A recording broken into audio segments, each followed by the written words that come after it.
Bonjour tout le monde, bonjour à tous. Merci d'être présents à notre comptoir sur les tendances, sur les tendances des technomobiles. Vous êtes là sur un comptoir Octo. Juste en préambule, on vous demande à tous de couper vos micros, histoire de ne pas interférer avec la présentation. Et si vous avez des questions, vous les notez dans le chat. Et l'idée, c'est qu'à la fin, on y réponde et qu'on ait un échange. Ce qui est le plus intéressant pour vous, sûrement, et pour nous aussi, c'est de discuter à la fin. Donc voilà, mettez toutes vos questions, toutes vos remarques, tout ce que vous avez à dire dans le chat. On y répondra avec joie à la fin. Et on se présente rapidement. Donc moi, je suis Nicolas Laurent, je suis en charge de l'équipe mobile chez Octo. Donc l'équipe mobile, ça veut dire quoi? On est une équipe d'une trentaine de consultants qui développons des applis mobiles pour nos clients sur différents types de technologies et également, on fait beaucoup de conseils, que ce soit des audits ou je dirais des propositions ou des analyses technologiques pour nos clients. Et donc, c'est dans ce contexte-là que je me présente devant vous aujourd'hui. Bonjour à tous, moi je suis Anna Amiri, je suis architecte et expert mobile aussi chez Octo Technologies depuis pas longtemps. Comme Nicolas, en fait, je travaille avec lui sur des missions de delivery ou des missions de conseil, en fait, surtout dans plusieurs domaines, assurance, beauté connectée, industrie, où en fait on accompagne nos clients dans leur choix et l'utilisation principalement des technomobiles. Alors, pour entrer dans le vif du sujet, un petit préambule. Le sujet qu'on va adresser aujourd'hui, le sujet dont on va vous parler, c'est un sujet qui est très passionnel et très passionnant. Aujourd'hui, on est dans un monde où il y a une multitude de technologies pour faire des applis mobiles. Il faut dire ce qui est aujourd'hui en 2021, beaucoup de ces technologies sont plutôt à niveau, permettent de faire des applications assez quali, ce qui n'était pas forcément le cas il y a quelques années. Et quasiment toutes les technos permettent de tout faire. Donc, l'environnement technologique est assez compliqué et derrière chacune de ces technologies, vous allez trouver des gourous ou des évangélistes qui vont vous dire que leur technologie est la plus pertinente de toutes et la meilleure, qu'il faut absolument choisir leur technologie et que les autres, il faut les laisser de côté. Donc, ça rend le choix de ces technologies assez compliqué. Et nous, notre intention aujourd'hui, c'est pas de vous donner un avis sur ce que nous, Octo, on aime, même si on a des choix et on pourra en parler à la fin, mais d'essayer plutôt de vous brosser un petit peu l'intégralité du paysage et de vous donner, notamment à travers de faits et de Rex clients et de ce qu'on voit chez nos clients ou de ce qu'on voit aussi dans la communauté, un état des lieux un peu neutre de l'ensemble des technologies et de ce qui, selon nous, fait sens aujourd'hui et pour les années à venir. Voilà, donc on va essayer de dépassionner le débat. Du coup, avant de rentrer un peu dans le détail de comment choisir une technomobile pour vos projets, c'est important aussi de comprendre quelles sont les particularités des applications mobiles. Contrairement en fait, aux applis web, on passe beaucoup de temps sur nos applications mobiles en fait, qui sont installées sur nos téléphones. Elles offrent un engagement plus fort aux clients et une certaine personnalisation, par exemple l'envoi des notifications ou l'accès à la wallet pour ajouter des cartes de fidélité. Elles ont aussi plusieurs choix de techno possibles pour les développer. Ils peuvent être en plus très structurants dans l'implémentation et l'usage en fait, de ces applications-là. Ce choix est aussi soumis à des guidelines et des règles très strictes des stores Google Play et Apple Store pour le développement, le déploiement, mais aussi les mises à jour. Elles permettent aussi une expérience utilisateur complète en offline, mais qui demande des mécanismes en fait, de synchronisation de données et des fois aussi de la performance. Les devices mobiles sont aussi limités en termes de stockage, de performance de calcul, par exemple. Si on ne choisit pas correctement, certaines technos en fait, peuvent augmenter la taille de l'application ou même ralentir sa performance. Pour vous aider dans vos choix, on vous propose déjà de commencer par quelques critères qu'on juge importants et qui peuvent vous orienter dans vos choix. Les critères que vous voyez ici, ils ne sont pas ordonnés, mais en fait, vous pouvez les prioriser en fonction de vos besoins du projet.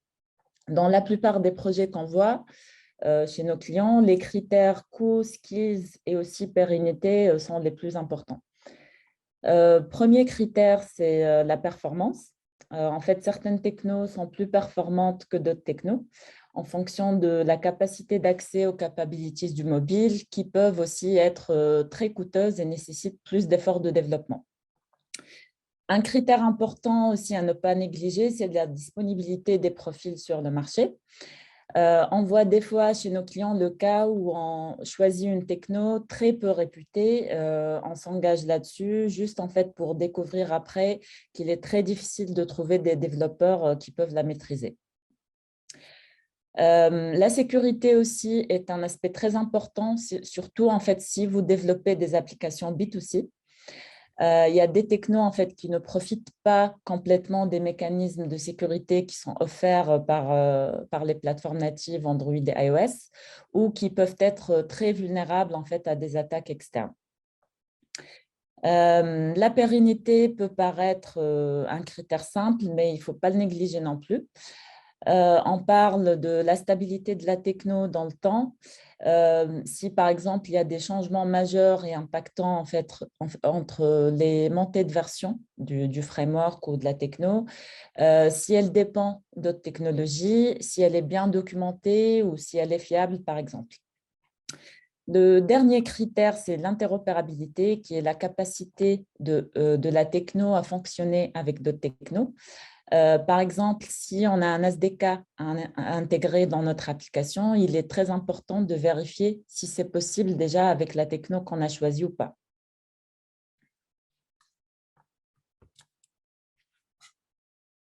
Pardon. Alors,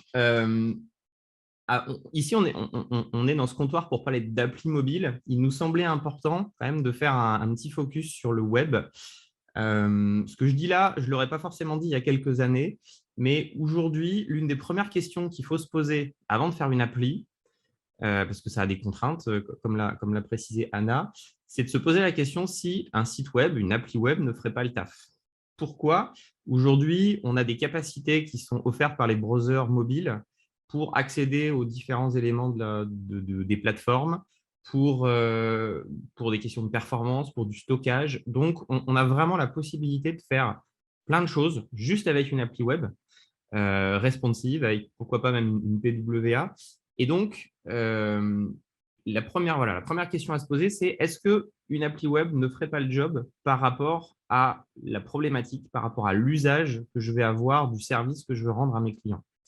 Et donc, on vous propose de vous poser quelques questions en amont. Alors, elles ne sont pas exhaustives, certaines ont plus de poids que d'autres, mais en tout cas, ces différentes questions, si vous répondez oui à certaines de ces questions, probablement vous avez besoin d'une appli mobile. Si la réponse est non, peut-être que vous pouvez vous arrêter au site web. Alors, je ne vais pas relire tout ce qui est écrit ici, mais dans les grandes lignes, est-ce que vous avez des problématiques de synchronisation, d'offline, de stockage de fichiers, de synchronisation dans les deux sens qui sont fortes?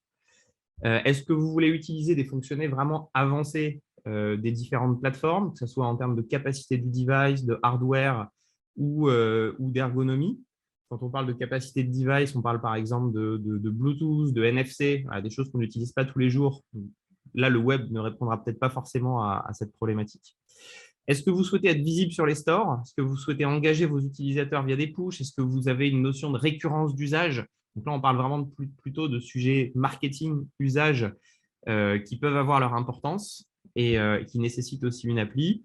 Et Anna en a parlé tout à l'heure, si vous avez besoin d'intégrer des partenaires tiers qui fournissent leurs services via des SDK, pareil, le web potentiellement ne sera pas suffisant. Donc, si vous avez répondu oui à une de ces questions, on peut passer à la suite et vous dresser un petit peu le panorama des différentes technos. Alors, on a découpé ce panorama en deux sections, une à gauche, une à droite. On va plutôt se focaliser sur celle de gauche. On a trois grandes catégories de technologies. La première, la plus à gauche, que vous connaissez probablement tous, c'est le natif. Donc là, c'est la technologie historique. je développe sur chacune des plateformes. Donc, j'ai un développement sur iOS, un développement sur Android, et j'embrasse vraiment les capacités et la technologie des éditeurs pour développer mes applis. Je développe sur chaque plateforme. Donc ça, c'est peut-être l'inconvénient le plus important, mais j'ai vraiment accès à tout ce que propose la plateforme.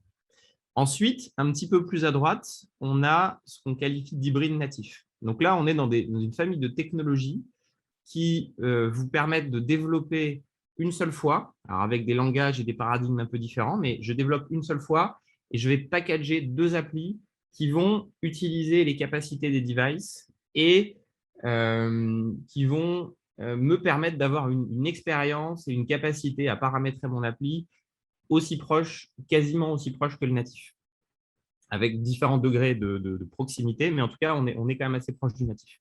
Et après, on a une famille de technologies qui est l'hybride web. Là, on est vraiment plus proche du web que de l'applicatif, que de l'appli, c'est-à-dire qu'on va développer concrètement des pages web qui vont être embarquées dans l'application. Donc, moins de customisation, moins de proximité avec les OS, plus de proximité avec le web et donc potentiellement encore plus de mutualisation. Et enfin, les deux colonnes de droite, je veux juste en dire deux mots. D'abord, il y a le web, on en a parlé un petit peu avant. Donc là, on a tout un panel de technologies web qui vous permettent d'adresser à la fois les devices desktop historiques et les devices mobiles de manière responsive et sur certains OS d'aller vers de la PWA.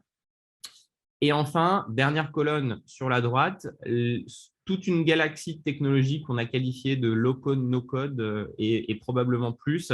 Ce sont des technologies bien souvent propriétaires qu'on voit somme toute assez peu sur le marché. On les voit de manière assez ponctuelle parce que tel ou tel client a fait un choix d'un partenariat avec un de ses éditeurs ou un intégrateur. Mais ce sont des technologies beaucoup plus confidentielles, souvent sur lesquelles on n'a pas beaucoup d'informations et qui relèvent de paradigmes complètement différents. Certaines vont générer des applis web, certaines vont générer des vraies applis. Donc, on ne va pas se focuser sur ce contenu aujourd'hui, mais sachez que ça existe et sachez que vous le rencontrerez peut-être chez certains de vos clients, de vos clients ou de l'écosystème mobile au sens large. Chez Octo, on aime bien aussi valider nos convictions avec des exemples un peu concrets.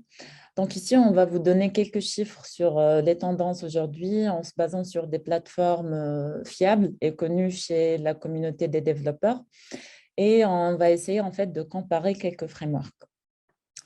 Un peu en haut dans Google Trends, on voit presque une stabilité de l'évolution de React Native en rouge et une montée de Flutter en bleu qui en fait rejoint React Native ces dernières années. On voit aussi que Ionic et Xamarin sont en chute, surtout après la fin de Xamarin cette année, qui a été remplacé en fait par un autre framework. Pour Kotlin multiplateforme, on voit à peine la courbe sur Google Trends qui tend presque vers zéro. Un peu en bas sur Stack Overflow au milieu, on voit une montée énorme de Flutter, surtout en 2021, et React Native en fait qui garde sa stabilité. Et pareil que sur Google Trends, Xamarin et Ionic sont vraiment en chute totale. On a pris aussi des stats du site AppBrain, un peu en bleu là à côté, sur le pourcentage des nouvelles applications par mois. Et on voit en fait que pareil sur les autres stats, Flutter, il est à 6,11%, suivi directement par React Native qui est avec 4,5%.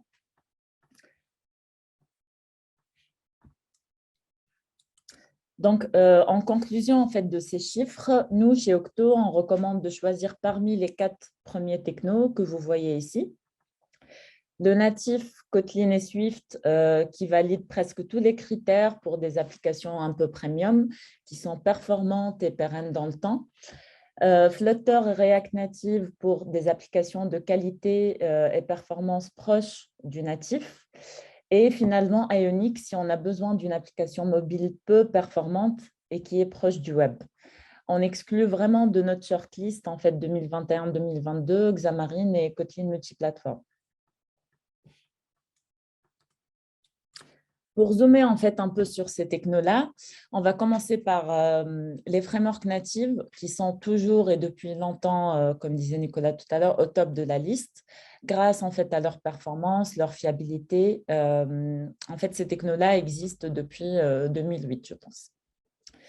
Ils sont des frameworks qui donnent un accès natif direct et sécurisé à toutes les couches et fonctionnalités spécifiques du device mobile, qui donnent en fait un meilleur contrôle et une expérience utilisateur très homogène et fluide, tout en respectant les guidelines strictes et les normes de développement et UX très élevées d'Apple et de Google. Les deux frameworks utilisent leur propre IDE, Xcode et Android Studio, qui sont totalement gratuits. Et les applications en fait, qui sont les plus connues sont Netflix, Slack, LinkedIn et d'autres grosses applis sur le marché. Dans la famille de l'hybride web, Ionic, dans ses dernières versions, à partir de la version 4, en fait, il commence à s'améliorer petit à petit, surtout en fait, par rapport aux premières versions avec Angular et Cordova. Ionic est essentiellement un ensemble de composants web qui peut être utilisé en fait seul ou avec des frameworks web comme React, Angular et aussi Vue.js. Les applis Ionic ont plutôt une expérience utilisateur proche du web que du mobile et qui peut être unifiée en fait sur toutes les plateformes mobiles, desktop et web. Il est utilisé par des applis comme MarketWatch, McDonald's Turkey et Sworkit. Alors, maintenant, dans la famille des hybrides natifs, on en a retenu deux, hein, qui sont React Native et Flutter. Donc, React Native, c'est une technologie qui commence à être assez ancienne. Elle date de 2015. Elle a été poussée par Facebook. Elle permet vraiment d'avoir accès à beaucoup de fonctionnalités des plateformes et sinon sont étendues par des librairies externes, soit open source, soit directement développées par Facebook. Et elle a également l'intérêt de pouvoir supporter tout l'écosystème JS. J'aurais peut-être dû commencer par ça. React Native, sa particularité, c'est qu'elle est développée en JavaScript. Donc, elle est très pratique pour tous les gens qui sont plutôt dans l'écosystème web et qui ont besoin, au bout d'un certain temps, de développer une appli. Elle est très web developer friendly. Et elle permet de s'adapter d'une certaine manière aux plateformes, aux ergonomies des plateformes. D'un point de vue outillage, on est encore à la fois assez proche du web. Donc, on va avoir un éditeur JavaScript, HTML. Donc là, moi, j'ai mis WebStorm, mais ça peut être vraiment l'outillage que vous souhaitez. Elle va utiliser les Chrome Developer Tools pour tout ce qui est débugage. Une petite particularité aussi, cette technologie utilise un composant. Enfin, il y a dans ce groupe de technologies un composant qui s'appelle Expo, qui va permettre en fait aux développeurs web de s'abstraire de toutes les complexités mobiles et de rester vraiment dans un écosystème, comme s'ils étaient en train de développer un site web. Donc, c'est vraiment la technologie qui est tournée pour les développeurs web. Et elle est présente sur beaucoup de devices, donc le mobile évidemment, le web, le desktop, l'écosystème TV et l'écosystème Watch partiellement.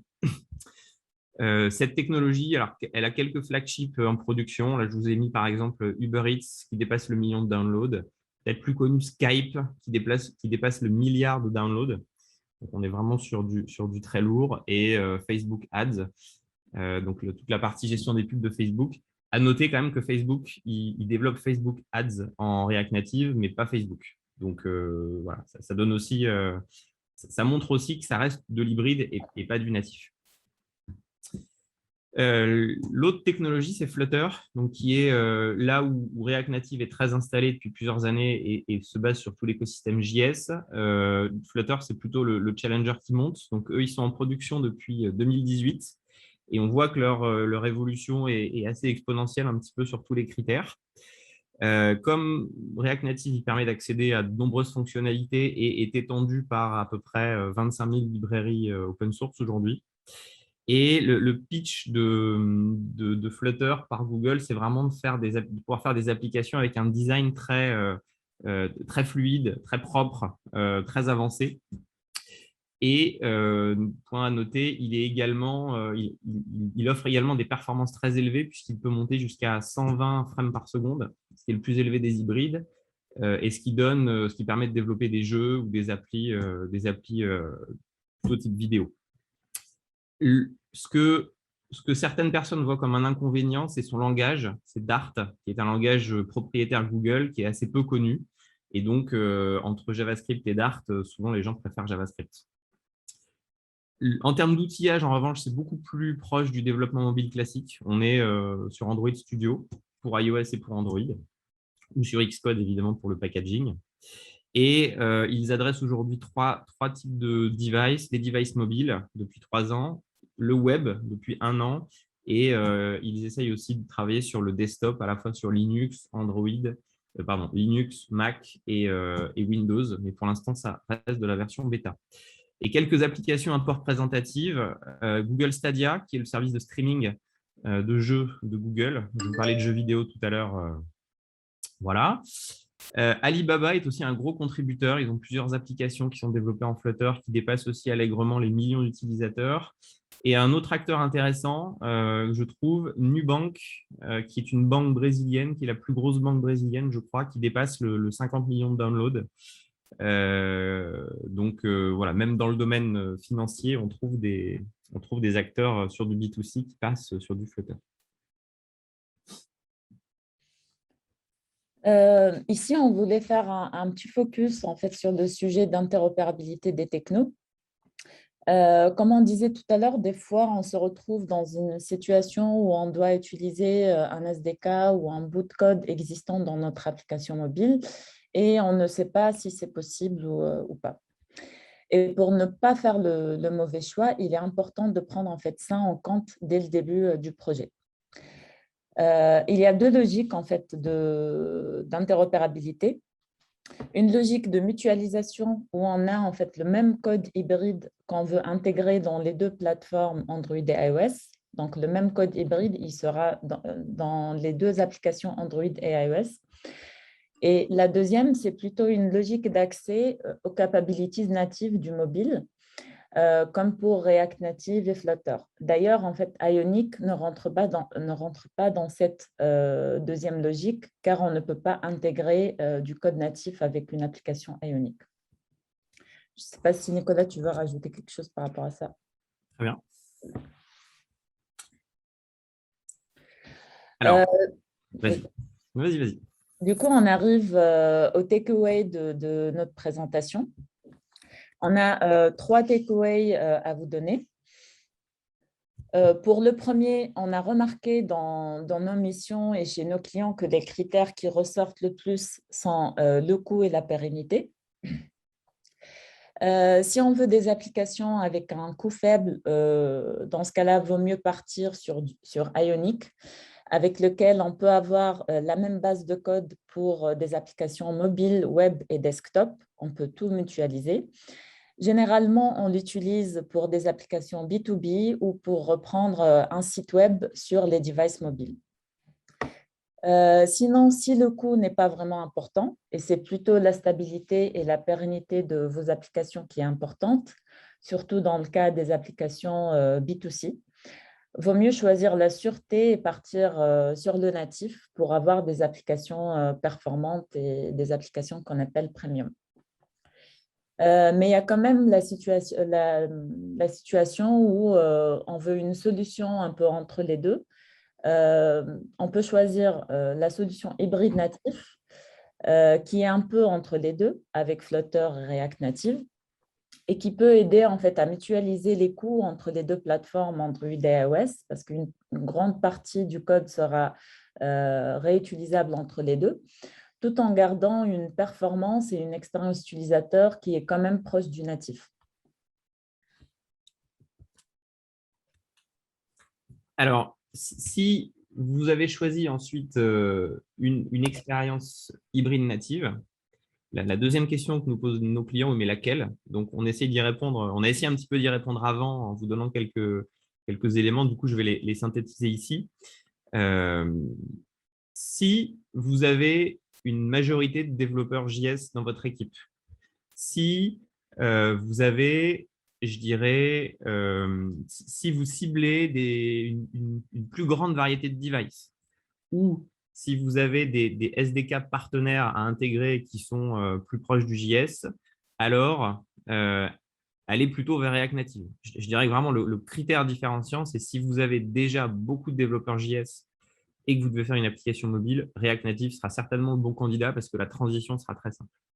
À l'inverse, si vous avez déjà des développeurs mobiles dans votre équipe, si vous avez besoin de très forte performance sur votre application, alors choisissez plutôt un Flutter. La transition pour les développeurs mobiles de passer vers Flutter, que ce soit le langage ou que ce soit l'outillage, sera vraiment très simple et sera même plutôt apprécié. Du coup, les deux solutions de notre expérience permettent d'obtenir des résultats assez similaires entre les deux mondes. Le critère vraiment le plus différenciant, ça serait plutôt le skills de votre équipe. Et enfin, dernier takeaway, on a vu qu'il était possible de faire interopérer certaines technologies, soit en intégrant de l'hybride dans du natif, soit en intégrant l'inverse, du natif dans l'hybride, pour des finalités un peu différentes. Et on voit de plus en plus de clients qui nous posent ces questions-là. Alors, ça peut être technologiquement fiable. En revanche, ça tire beaucoup de complexité. Ça va tirer une complexité déjà technique, puisque vous allez devoir non plus maintenir une ou deux technos, mais deux ou trois. Et sur le code, ça va se ressentir, puisqu'on n'est pas du tout sur les mêmes paradigmes techno d'une techno à l'autre. Et surtout, ce qui est peut-être encore plus compliqué, c'est sur les skills. Vous allez avoir nécessité de maintenir dans votre équipe non plus deux skills, mais trois. C'est-à-dire qu'avant, vous aviez des développeurs natifs, des développeurs Swift et des développeurs Kotlin, par exemple. Si vous voulez passer à du React Native, des composants en React Native dans votre app, vous allez en plus devoir maîtriser dans la durée et avoir dans la durée des skills React Native. Et je ne sais pas si vous avez déjà mené des projets mobiles par le passé ou des projets IT de manière plus générale. Aujourd'hui, c'est quand même compliqué de trouver des personnes, des profils compétents sur le marché. Donc déjà, trouver des développeurs dans une techno, ça relève parfois d'une forte complexité. Alors, en avoir en plus deux types différents dans la durée, c'est encore plus difficile. Et c'est peut-être ça qui peut être le plus gros challenge de cette capacité de faire interopérer des technos. Nous avons terminé notre 13.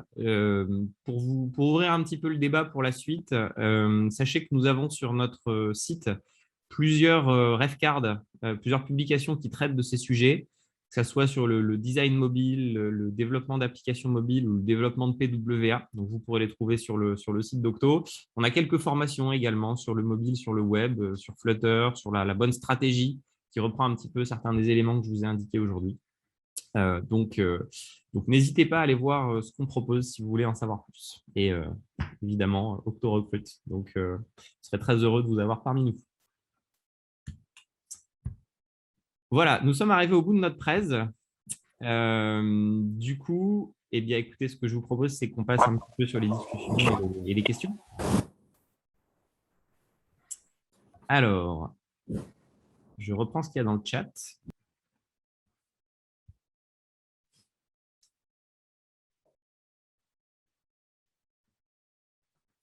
Alors, je suis en train de dépiler. Alors, pour information, on peut aller sur le Play Store avec une PWA. Donc oui, en effet, on peut aller aujourd'hui. Donc PWA, c'est une application web responsive qui va être un petit peu étendue avec certaines capacités de l'OS, donc notamment à fonctionner offline, notamment à être présente sur le device de l'utilisateur. Sur Android, en effet, on peut aller sur le store et on peut également recevoir des pushs, ce qui n'est pas le cas sur iOS. Et je rajoute juste une précision. Les applications PWA sur le store Android s'appellent les Trusted Web Apps, du coup. Alors ensuite, oui, pardon, vas-y Anna. Non, j'ajouterais juste, effectivement, ce n'est pas encore possible sur iOS aujourd'hui. Et alors là, on est en train de parler tous les deux, mais surtout, si vous voulez participer à la discussion, n'hésitez pas. L'autre remarque après, Flutter peut faire du desktop. On ne le voit pas sur la slide. Alors oui, en effet, il me semblait que c'était visible, mais en effet, aujourd'hui, Flutter, depuis la dernière version, je crois, permet d'aller sur le desktop. Aujourd'hui, ça reste encore du bêta. Ils ont un partenariat avec l'une des plateformes Linux, je ne sais plus laquelle c'est, qui va développer un certain nombre de ces services en Flutter. Donc, en effet, mais pour l'instant, ça reste de la bêta. Mais typiquement, si vous aviez le use case que je vois bien, si vous aviez à refaire Evernote, par exemple, avec un site web, une application mobile et une application desktop, ça pourrait être un bon candidat pour adresser ces différentes devices. Tu veux faire celle d'après, Anna? Oui, y a-t-il encore des clients pour lesquels vous recommandez l'hybride web en 2021? C'est une bonne question. En fait, on essaye quand même de ne pas recommander de l'hybride web. Par contre, il y a des cas où, comme on expliquait tout à l'heure, le critère coût est très important en fait, pour l'entreprise, surtout dans des applications mobiles qui sont B2B et qui ont vocation en fait, à être utilisées juste par les employés, par exemple, de l'entreprise. Dans ce cas-là, en fait, oui, l'hybride web, c'est un bon choix.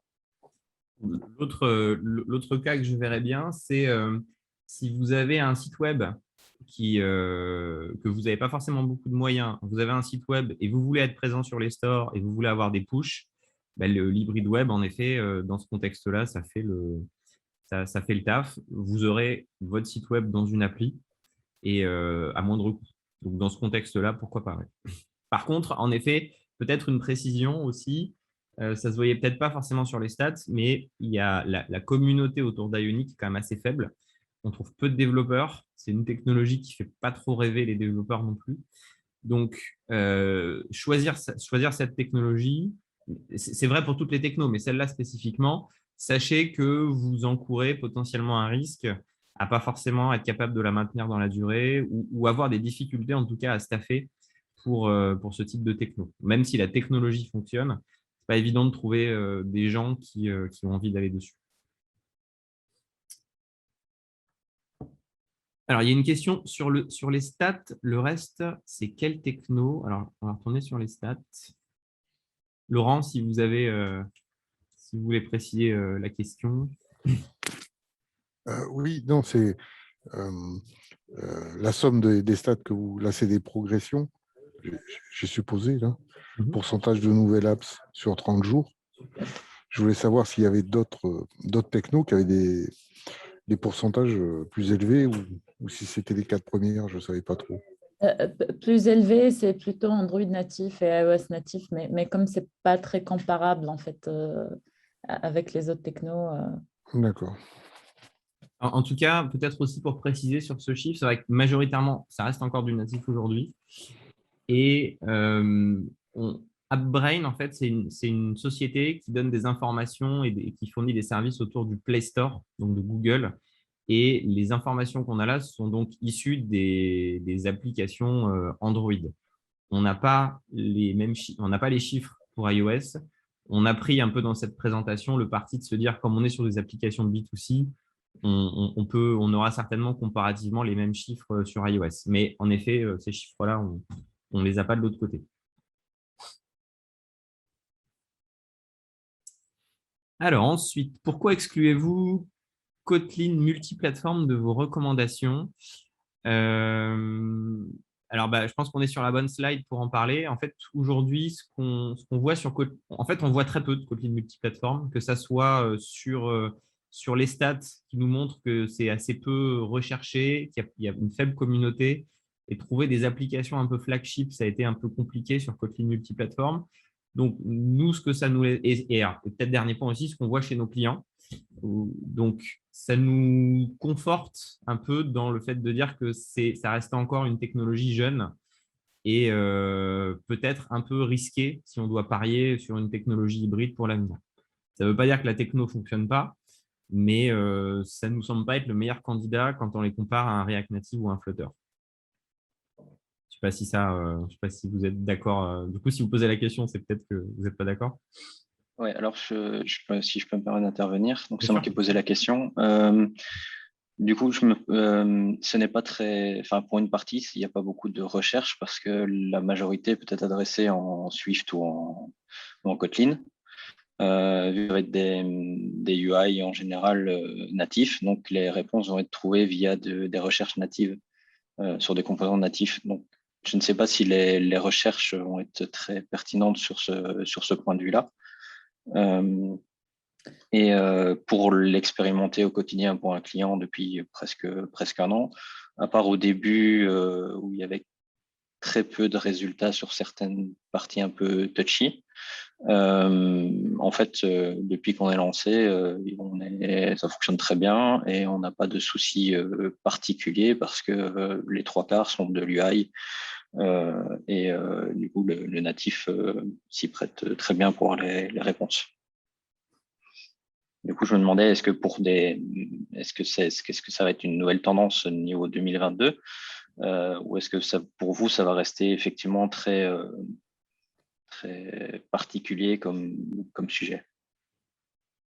Tu veux répondre, Anna, ou tu veux que… Je pense que ça dépend aussi des use cases en fait, d'utilisation de Kotlin multiplateforme. Comme vous venez de dire, en fait, pour l'utiliser, on peut utiliser de l'UI en fait, natif Kotlin, avec Kotlin. Par contre, si Kotlin et Swift offrent cette possibilité, on ne voit pas en fait, l'intérêt d'utiliser Kotlin Platform dans ce cas-là. Après, si vous me dites vous avez un use case très précis aujourd'hui, ça serait bien de le partager aussi, je pense. Pour la mutualisation, enfin, de ce que je vois, on va utiliser du React Native ou du Flutter pour mutualiser les coûts. Pour tout ce qui est back-end, entre guillemets, tout ce qui est service et pour tout ça, ça va être mutualisé avec du Kotlin multiplateforme parce que tout va pouvoir être fait dans un seul shared et on va pouvoir éviter s'il y a des changements de service ou des changements sur ce niveau-là, on va gagner.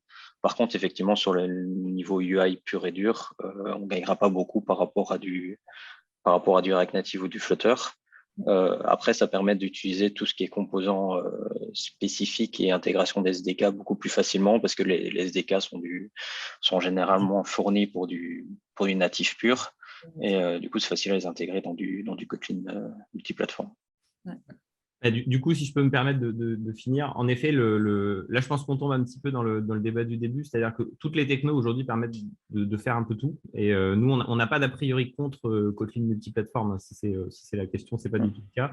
Je pense en effet que, et comme d'autres technologies, elle permet de répondre à cette logique de mutualisation. On la voit, somme toute, quand même beaucoup moins chez nos clients. On n'est pas en train de dire que ça n'existe pas, hein. Et ça nous semble aujourd'hui, au vu des chiffres aussi de ce qu'on sort des un peu de nos différents outils d'analyse, comme une technologie quand même un peu plus anecdotique que les autres, en tout cas en termes d'usage. Ça ne veut pas dire qu'il ne faut pas l'utiliser, mais ce n'est pas forcément ce qu'on voit nous. Voilà. Je pense que c'est la meilleure réponse qu'on peut vous donner, mais on n'est pas en train de dire que ça ne marche pas. Ce n'est pas du tout le point. Ok, merci. Excuse-moi, est-ce que je peux poser une question vu que je vais devoir m'en aller après? Bien sûr. Merci beaucoup. Bonjour et merci beaucoup pour votre presse déjà. Et je voulais savoir si vous avez si vous faites du natif, si vous faites surtout côté iOS, est-ce que si vos clients et vous décidez de partir sur du natif avec vos clients sur iOS, est-ce que vous choisissez plus du Swift UI? Quel est votre recul par rapport à ça? Même si bien sûr il y a iOS compatibility qui rentre en jeu. Est-ce que vous êtes serein pour l'avenir ou est-ce que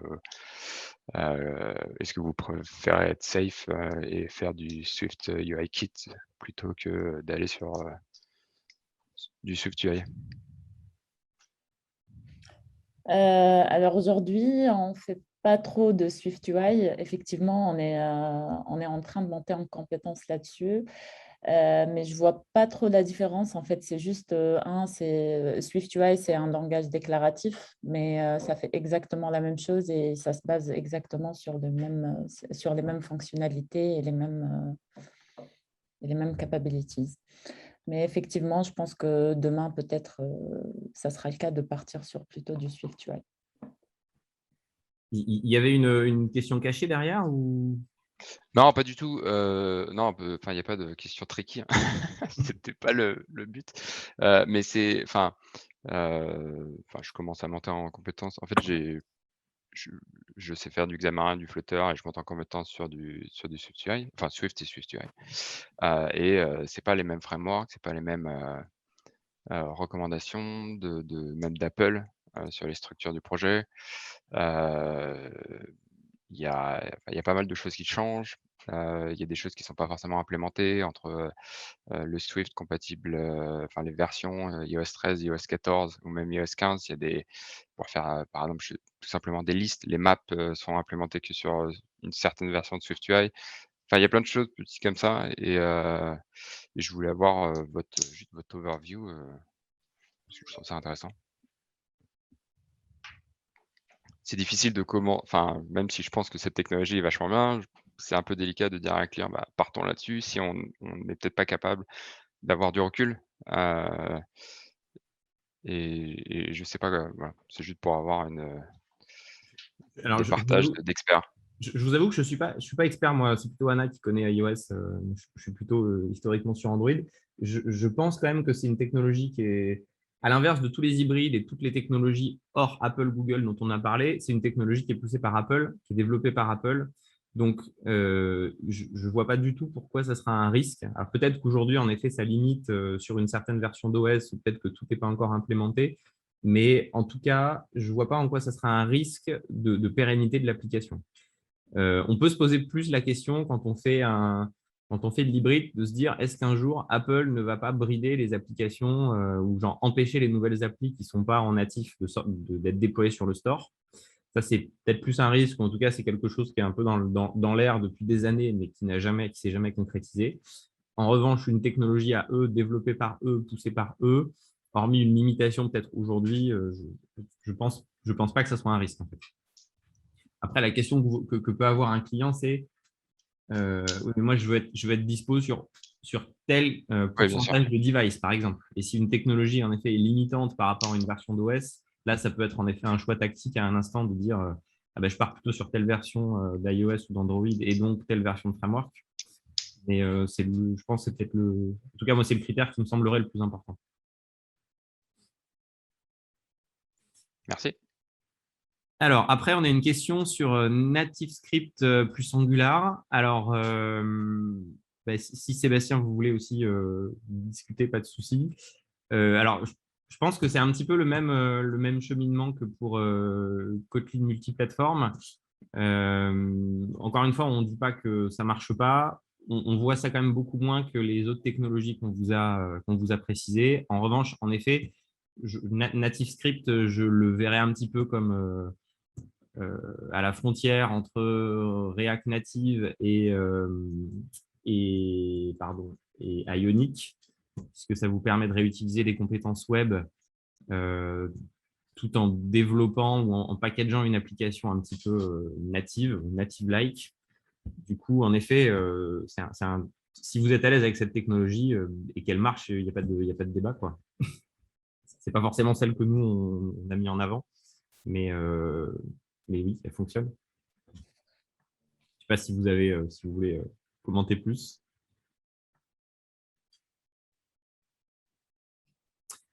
OK. Alors, pour réaliser un POC à court terme et une meilleure prise en main des devs, quelle est la techno que vous préconisez? Et je vais commencer à répondre et tu compléteras peut-être, Anna. Ça marche. Alors déjà, ça dépend ce qu'on entend par POC. Si l'objectif, c'est de poker une nouvelle appli parce que vous avez un nouveau service ou un nouvel usage ou quelque chose que vous voulez développer, je referai la même réponse que notre takeaway, c'est-à-dire que si aujourd'hui vous avez déjà des devs JS chez vous, bah, allez vers React Native. Si vous avez déjà des devs mobiles, allez vers Flutter, sans aucune hésitation. Maintenant, si c'est juste pour tester une techno, bah là, on est plus après dans les appétences individuelles.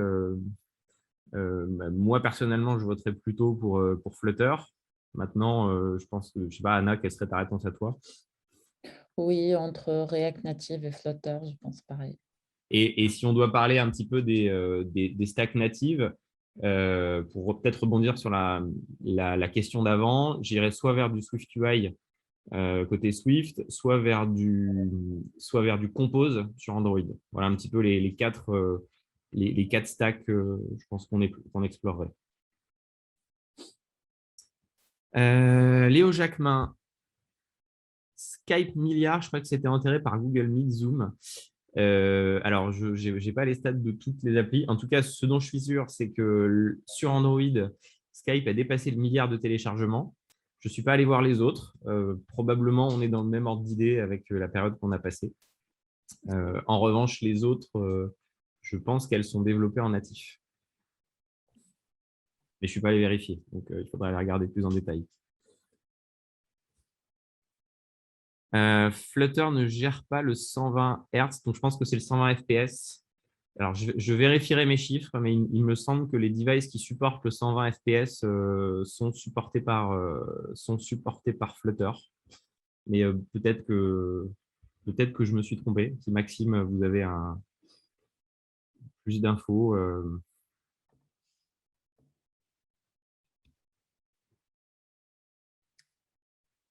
Pour la prochaine, Anna? Alors, la techno P2VA peut-elle gérer le offline? Oui, elle peut gérer l'offline. Par contre, il faut vraiment faire attention parce qu'elle est très limitée en termes de stockage, le P2VA, et aussi à l'accès aux capabilities et hardware en fait, du device mobile. Je ne sais pas si c'était ça votre question, Brice, ou il y avait une autre question derrière. Non, ok.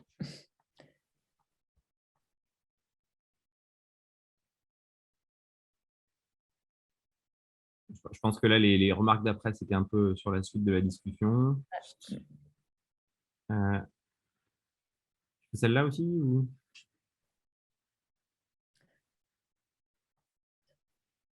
Celle de Laurent? Ouais. On n'a pas répondu à celle-là, non? Quelle techno choisir si on doit faire une factory avec un code mutualisé par plusieurs... Peut-être pas forcément dans ces termes-là. Ouais. Alors, un code mutualisé par plusieurs applications. Je ne sais pas, Laurent, si vous êtes là, vous pouvez nous expliquer un petit peu plus. Oui, en fait, excusez-moi, je vais essayer d'être plus clair. Ce qui arrive là, dans mon groupe, c'est comme on a par exemple beaucoup de marques. Donc, on peut faire des applications assez compliquées qui sont liées à des devices dans des magasins, etc. Et il y a une application qui sert à la fois aux collaborateurs qui sont dans les magasins et aux consommateurs quand ils sont dans le magasin pour faire certains choix. Et en fait, on a tout un corps commun des applications. Et ensuite, en fonction des besoins des marques, on adapte et on fait une application par marque. Donc, en fait, on a, je dirais, un certain nombre de composants et de fonctionnalités qui sont communes. Et après, on doit personnaliser et faire une application spécifique brandée pour chaque marque. Donc, nos réflexions, c'était quels sont les meilleurs technos qui permettent de faire ce type d'application un peu, je dirais, marque blanche interne, mais je ne sais pas si c'est le bon terme. Alors, en vous connaissant déjà, Laurent, vous travaillez chez L'Oréal. Je connais un petit peu le contexte de ces projets-là. Et je dirais, en fait, vous avez du code mutualisé sous forme de librairie peut-être, ou sous forme de SDK, etc.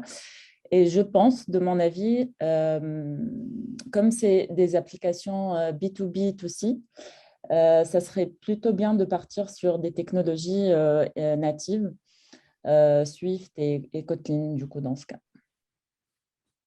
Et si je peux peut-être rajouter un élément qui n'a peut-être pas forcément transparu dans cette présentation, mais typiquement avec les technologies natives, on peut aussi, alors notamment sur Android, c'est moins vrai sur iOS, mais on peut aussi avoir une logique de module optionnel. Typiquement, je vais avoir une application qui va télécharger uniquement les modules dont elle a besoin. Donc, dans une logique de marque blanche où j'ai un corps qui va ensuite être utilisé par des applications qui, pour le coup, sont vraiment potentiellement différentes, mais qui ont besoin des mêmes services et qui vont avoir je dirais, des fonctionnalités différentes. On peut mettre en place ce type de logique très modulaire qu'il sera peut-être plus compliqué à mettre en place sur des technologies hybrides. Ouais. Ok. En tout cas, je ne partirai clairement pas sur du Ionic dans votre cas. Ouais. Non. Je Et en pense termes de CI/CD, c'est-à-dire s'il y a aussi toute la gestion après de ces différents codes et de ces différentes apps. Alors, j'essaie de réfléchir un peu les use cases que j'ai vus récemment. Je pense qu'on soit sur de l'hybride ou qu'on soit sur du natif. In fine, ce qui va se passer, c'est que vous allez avoir un point d'entrée dans votre application qui va être le point d'entrée qui va permettre de builder l'app que vous souhaitez builder. C'est un peu compliqué là, mais vous allez avoir un point d'entrée qui va utiliser des services sous-jacents. Vous allez builder ce point d'entrée-là. Donc, je pense que ça fonctionne quel que soit le framework. Et on n'a pas parlé de CI/CD, mais aujourd'hui, tous les grands acteurs de CI/CD permettent de builder évidemment du natif, du React Native, du Flutter sans aucun problème. Je ne sais pas si c'est très spécifique notre réponse là, mais je ne vois pas de problématique particulière. Il faudrait peut-être qu'on en discute un peu plus, de manière un peu plus en petit comité pour voir quelles sont vos problématiques spécifiques. Ça dépend des services aussi, si on fait de l'IA, si on exécute en fait des algorithmes un peu poussés ou pas. Mais effectivement, Nicolas, en fait, je pense que ça reste entre le natif et peut-être aussi, pourquoi pas, l'hybride natif comme React Native et Flutter. Mais on poussera plutôt vers du natif. Ok, merci. Pouvez-vous donner un ordre de grandeur de coût par type de techno? Alors, c'est une grande question aussi qu'on nous pose tout le temps, mais ça nous coûte quoi si on part sur telle ou telle techno? C'est difficile de donner des chiffres absolus parce que chaque cas va être spécifique. Je vais essayer de donner peut-être 2 exemples pour caractériser un peu mon propos. Alors, déjà, c'est quand même le premier élément. Si vous faites du natif, que vous voulez être présent sur les 2 OS, vous aurez nécessairement un coût qu'on va caractériser de X. X, c'est les 2 plateformes. Si vous allez sur de l'hybride natif, pour faire une app mobile cross-plateforme pour les 2 OS, la tendance est de se dire qu'on va diviser par 2 les coûts. Ce n'est pas forcément vrai. Si vous faites une application très simple, je dirais des formulaires, des choses qui ne sortent pas de l'ordinaire, vous serez probablement à une mutualisation. Vous ne diviserez pas par 2, mais probablement pas loin. Vous aurez toujours quelques spécificités par OS à gérer, mais vous diviserez quand même significativement.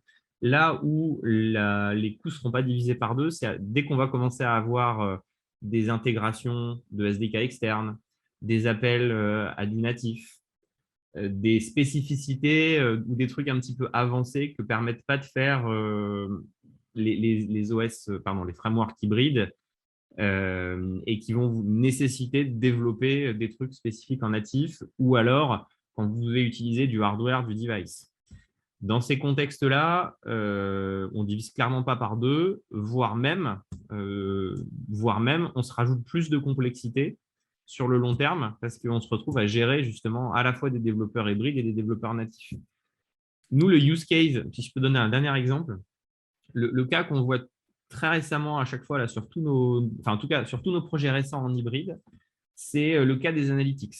Si on ne part pas sur la solution standard Google Analytics, on veut utiliser des solutions notamment françaises, si on veut bypasser un petit peu les problématiques de consentement et de RGPD, on n'a pas de SDK natif, de SDK hybride. Donc, il faut développer des SDK, des bridges spécifiques pour appeler les fonctionnalités dont on a besoin sur ces SDK.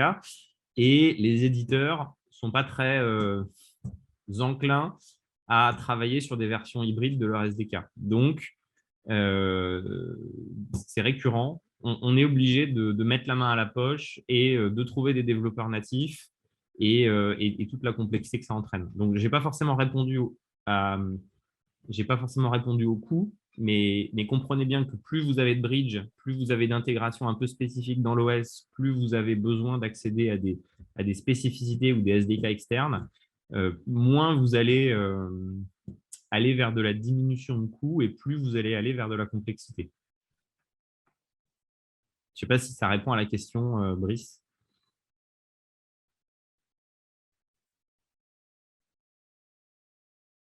Et Léo?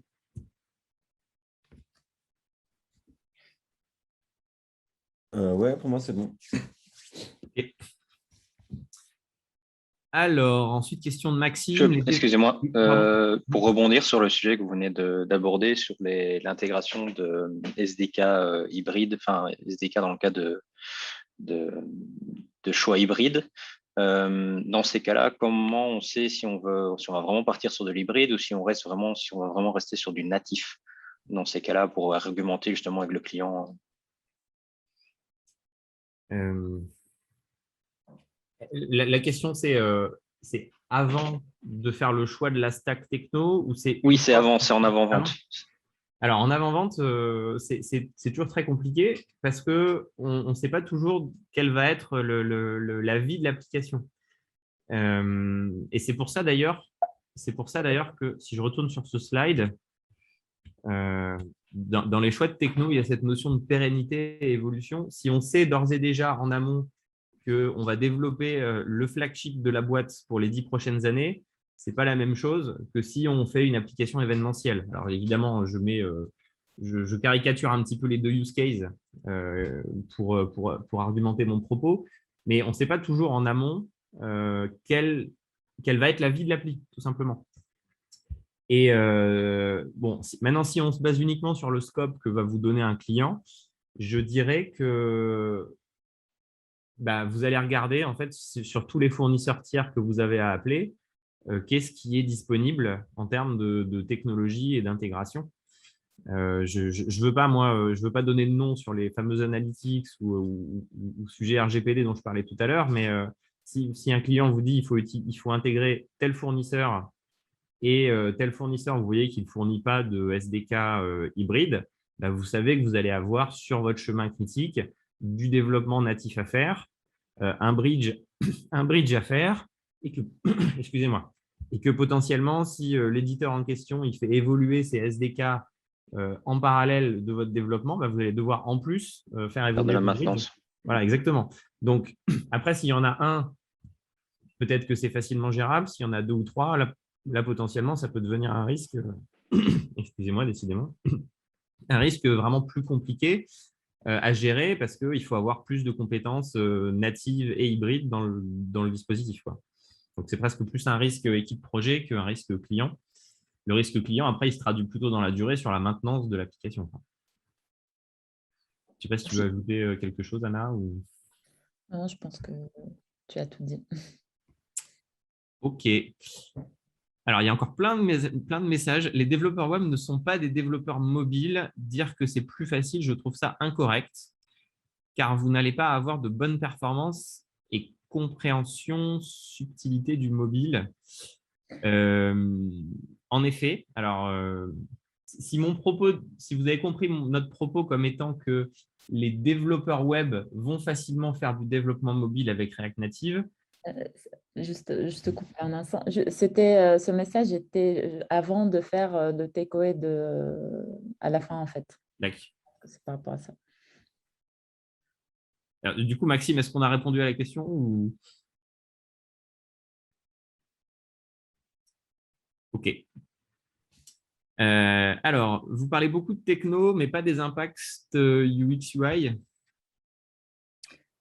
Je pense que si, on en a parlé un petit peu, en fait, quand on dit mutualiser, par exemple, l'UI et les fonctionnalités dans les applications hybrides, natifs et web, ça veut dire en fait qu'on va avoir la même expérience utilisateur, UX et UI, en fait, sur les deux plateformes Android et iOS, par exemple. Et aussi, dans de critères de performance, on prend aussi en compte en fait, la fluidité et de l'expérience utilisateur. Je ne sais pas si ça répond à votre question, Adrien. Non, ce n'est pas Adrien, c'est Brice. Alors, pour une appli React Native bien faite, il faudra des compétences mobiles. Le retour d'expérience Airbnb sur le sujet est très parlant. Oui, tout à fait. On est tout à fait d'accord. Le seul sujet, c'est que React Native peut être en effet un accélérateur. Et si encore une fois, hein, la question c'est est-ce qu'on fait du natif, est-ce qu'on fait de l'hybride? Si la réponse c'est on veut faire de l'hybride pour une question de coût, React Native sera probablement le bon choix, même si, voilà, parce que c'est plus facile de rentrer en tant que développeur JS sur React Native. Les développeurs web ne sont pas des développeurs mobiles agréés. On est d'accord, il y a toujours des complexités mobiles à adresser.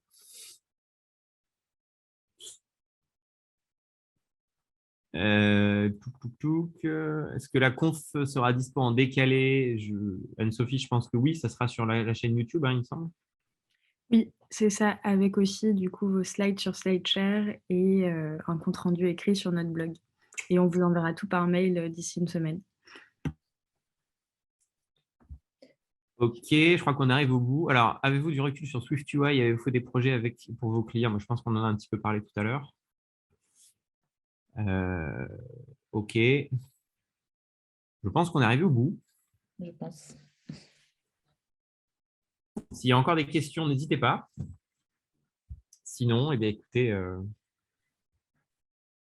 merci beaucoup. Merci beaucoup pour votre présence.